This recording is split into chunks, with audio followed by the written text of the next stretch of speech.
stark staring mad, and that all that will happen is that this program will be used to sensationalize the pot-smoking vicar.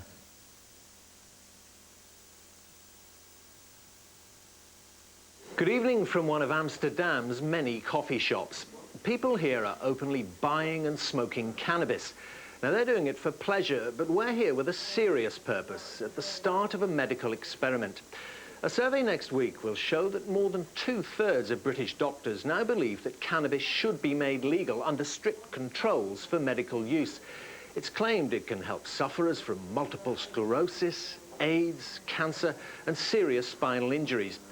Now, we've brought a group of people with some of those conditions with us to Amsterdam to try it out for themselves. And by the end of this programme, we'll see whether it works.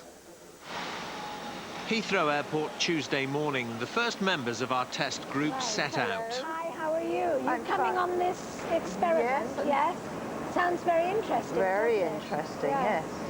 And have you ever taken cannabis? No, I haven't taken cannabis. I take Judy Navajo. Lewis and Dorothy Dunford are both housewives from the south of England. Have you got any bags to check in at all there? Both women suffer from multiple sclerosis. I was diagnosed when I was 28, and I'm 56 now.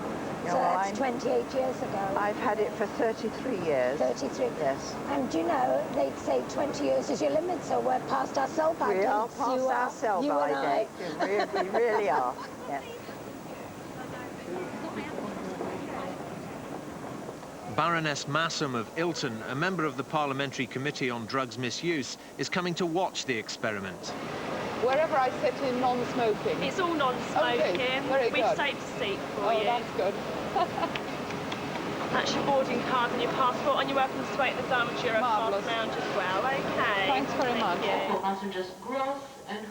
Our group wants to check out reports that cannabis might help them, but as it's illegal and they're law-abiding, they're going to Amsterdam to find out more. I have a very open mind, and I shall look and see and make my judgments. I read articles in newspapers, and it's supposed to help you with muscle spasms, pain, and possibly helping with bladder control. If there is a substance, no matter what it is, it should be available on prescription for people who could benefit by it. You know, it seems so wrong that there is something that can benefit people and that it's not available. It's crazy. You need to go through 2 of these things. Travelling separately is the Reverend Nicholas Beddoe, vicar of Escombe in County Durham. He knows he's going to upset some of his congregation by smoking cannabis on TV, but the pain and fatigue caused by his multiple sclerosis has given him an open mind. Why is it that this one drug, which seems not to have any ferocious side effects, can be said without any trial whatsoever to have no good medical effects? As a result of his illness, the Reverend Beddoe is almost blind in one eye. He feels there's nothing to lose by seeing if cannabis can help. From my own point of view, I don't know. I shall certainly be interested to try it. If there is any improvement in vision in my left eye, I shall leap for joy. And so, you know, my own view of the results, I hope, will carry some credibility. And I think also somebody's got to do it. Tuesday afternoon, Amsterdam. Here, the use of cannabis is tolerated.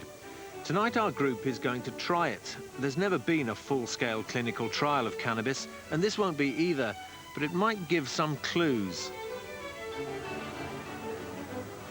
The Grand Prix Hash Cafe. There are hundreds like it in Amsterdam. I think 10 guilders, super cents. A dope deal is an everyday event. Respectable people sell cannabis. Ja, dat is goeie top. And law-abiding people buy it. Zo, kijk eens. Alsjeblieft. Ja, dankjewel. Thank you. Doei. Doei. For British people, this is a pretty amazing experience. Okay, this is the manual, and these are the marijuana. The youngest member of our group is Andreas Kamp, who's paralyzed by a spinal injury. He's advised what to buy. So the Super Sense, the Sensimilia, yeah, it's very good. Super Sense has very nice buds like this. And you show you later. Pick them off. Yeah. Yeah, bring it downstairs later so you can look. And finally, there's David Kavanagh, who has AIDS. He's already a regular user of cannabis. I'll show you later how it looks like. In London, he has to skulk down dark alleys to get the drug, which he says is the only thing which gives him an appetite to fight his wasting disease. I'm getting it illegal, and I'm not a criminal as far as I'm concerned. That's why I feel it should be legalised. He uses a quarter of an ounce a month, and he tries to buy it from dealers he knows. If you can't get it off your regular supplier, then, you know, you'll go to the area that's most well known. And you can get ripped off, you can get beaten up, you can get stabbed or shot. Tonight, he strikes lucky. He meets a dealer he knows and trusts. The transaction is made.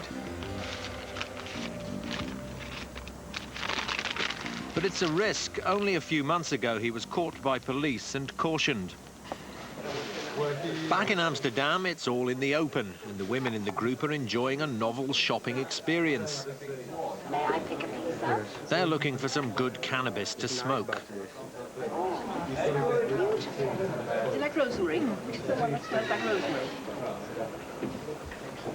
That is very nice. That is a beautiful smell. The Baroness examines the goods. Why? It smells wonderful. Have you smelled it? I've smelt it, yes. Like a herb. I don't like the smell of it. It's too strong. Like a herb. It really has a beautiful, beautiful smell, yes. You think it's too strong? Yes. Are you going to try it? I don't know.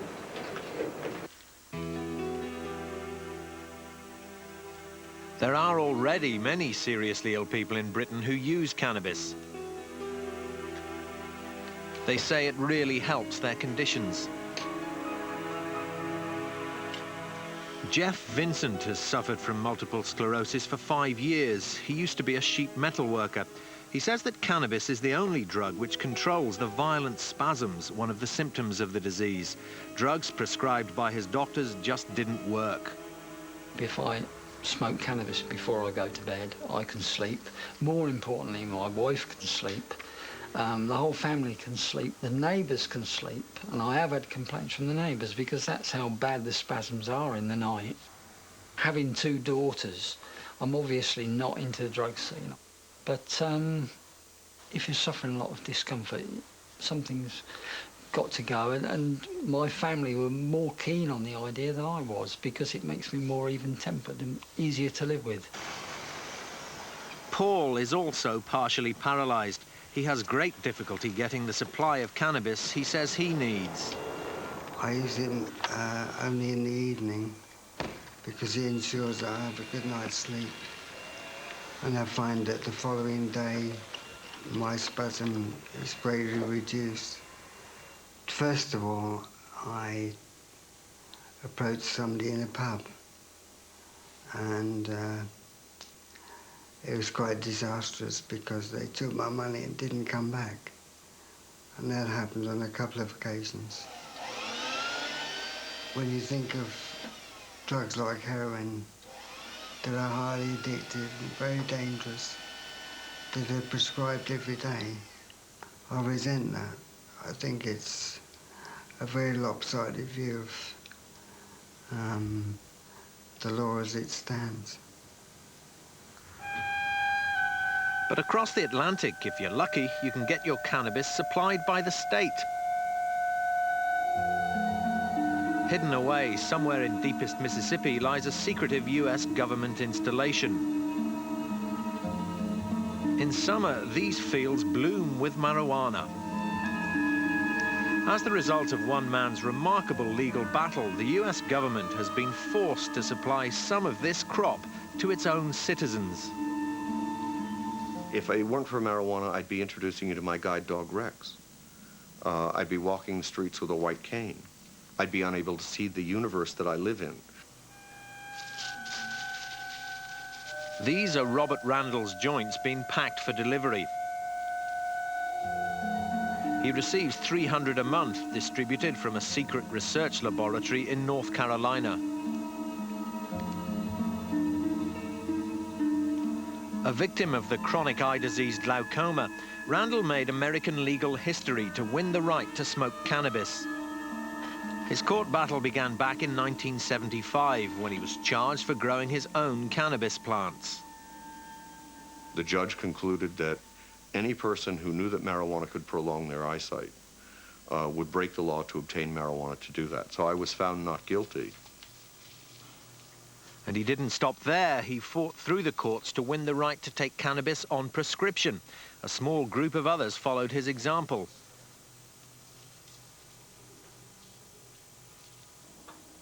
Now he can smoke his joints in freedom. I go to my doctor, he evaluates my condition, he writes a prescription. I take that prescription then to a pharmacy that's been designated here in Washington. They come out and give me a cookie tin full of marijuana and I bring it home.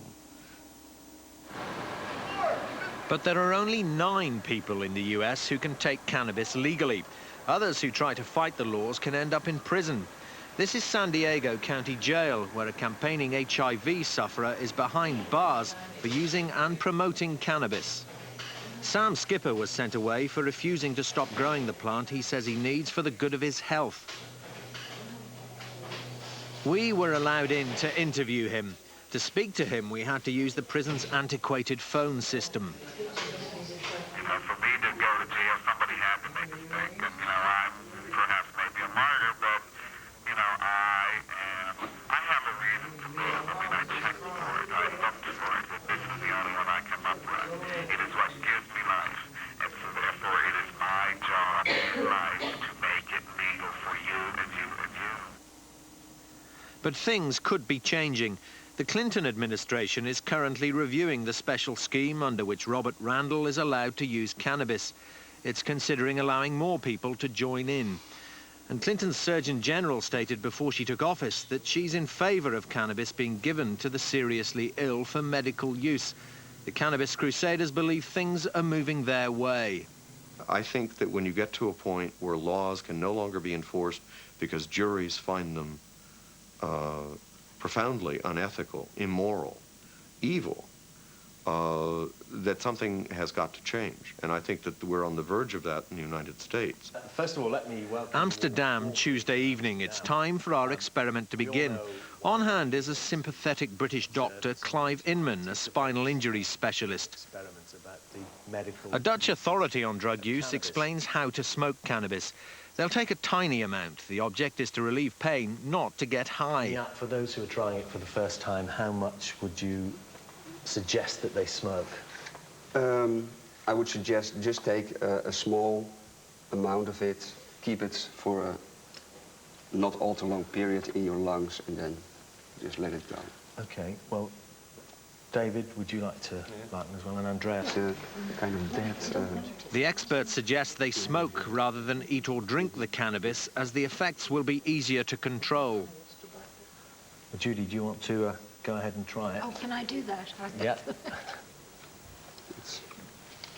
It's working all right.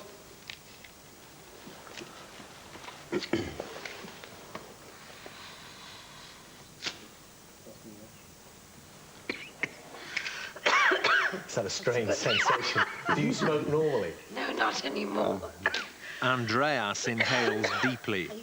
I used to smoke 40 a day. How does that feel? Felt strange because I haven't smoked for 12 years, so it felt very strange at the beginning.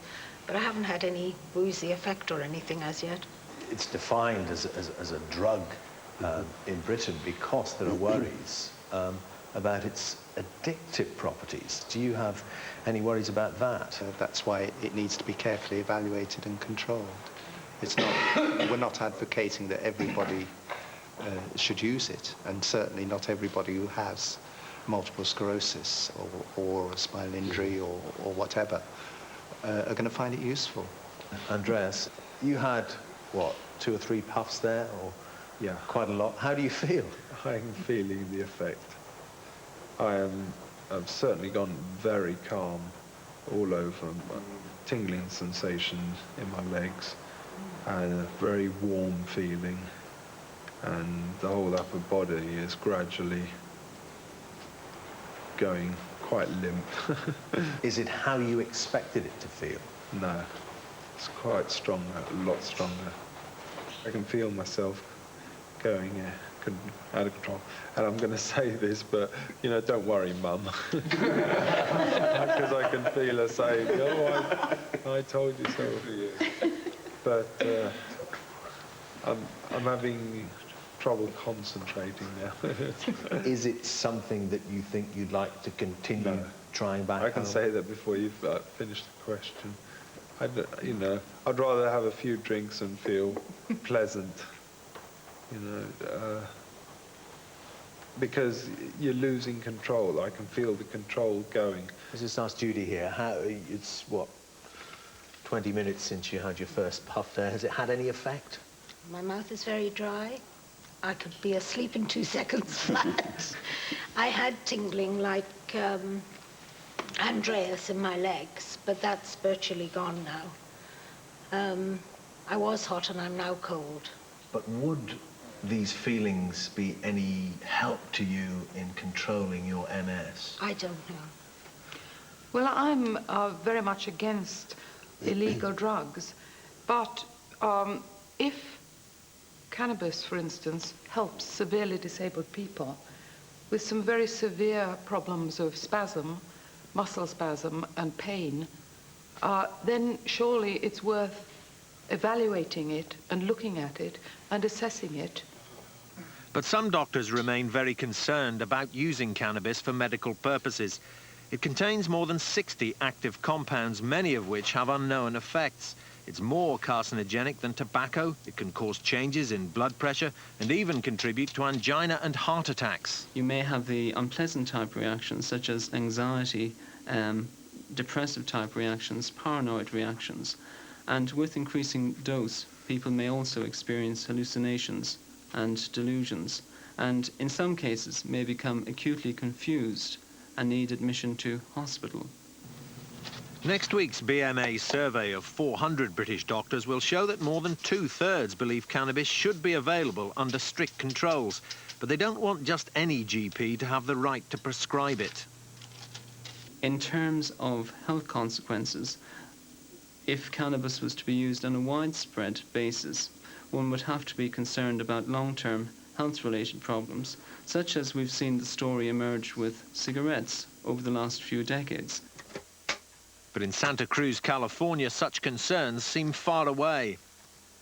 These are the Citizens for Medical Marijuana getting set for their regular delivery round. Every week, Scott Imler and Valerie Corral take local residents generous supplies of cannabis. But they're not drug runners. The cannabis they supply is free and goes only to those with a medical need. Scott Hager is one of their customers. Door's open. Hey, Scotty. You're here. He was paralyzed in 1982 after a swimming accident. Since then, uncontrollable muscle spasms have become part of daily life. With marijuana, I get up, I need relief, I smoke it. Within 2 to 3 minutes, the relief comes, and instantaneous, and I have control. I was a member of the United States Disabled Sports Team. I won a bronze medal in Seoul, Korea in the butterfly. Sports basically is my lifeline to feeling good. It's just done everything for my self-esteem. I smoke before swimming. If I didn't, I would just have incredible cramping. As we filmed Scott getting ready for his swim, his paralyzed legs started to go into violent spasm.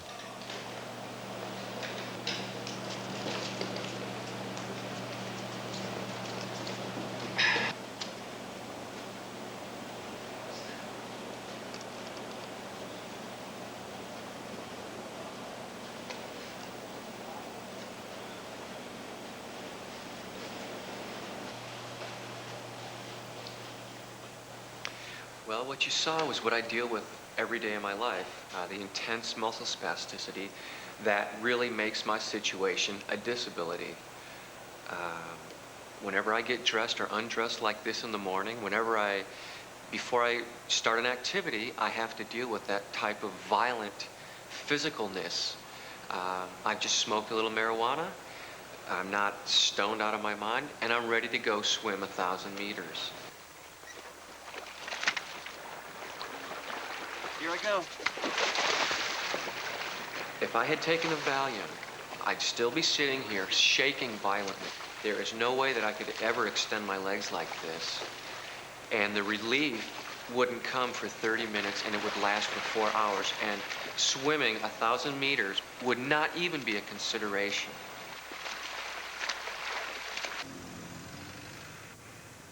Yesterday morning, and the Reverend Nicholas Beddoe arrives in Amsterdam to try cannabis. He was delayed by a church service. He's got high hopes that it'll help with the symptoms of his multiple sclerosis. Never tried anything of this kind in my life before. I'm sort of optimistically skeptical. If it did some good if I got some increased vision in my left eye, which is blind at the moment, I should be over the moon. It's his turn to go to the Hash Cafe. Hello. Right, we smoke a joint? Yeah? Never. You sure this is good stuff? It's really good stuff. Right, and I just sort of, about 2 puffs should start. Okay. Yeah. Things I do for multiple sclerosis. Dr. Inman is at hand if needed. At the moment, it tastes a bit like very mild tobacco. You're looking too serious about it. You need to relax a little bit. Over the next few minutes, the effect reveals itself. Do you notice any difference at all? Yes, I do. What do you notice? My eyes don't hurt. They were hurting before? Oh, yes. Iritis is something I have all the time. I certainly feel more relaxed, less stressed. That's certainly there already and immediately. And the sort of the pain, the slight headache I had at the back of my neck, that's easier. It's quite strong stuff, this. I feel a slight loosening across the chest. My hands they're fine. The eyes, the iritis is better. Is much better. I feel better, and I don't, already I don't feel as tired. And my breathing is regularized. I feel as if I could run up those stairs. Reaction to the cannabis experiment from our group of volunteers ranged from outright enthusiasm to a degree of skepticism. Now, clearly a few puffs over one evening can never be a substitute for long-term clinical tests, but even this experience did do enough to convince the group that proper research into the possible therapeutic qualities of cannabis does need to take place. Now, they know that the drug will never transform their lives overnight, but given the kind of conditions that they have to put up with day in and day out, any potential new source of relief is not to be discarded lightly. I feel I could walk, I could do a good walk. Whether I can or not is another matter, but I feel as though I could do a really good walk, which is probably 60 or 70% of the...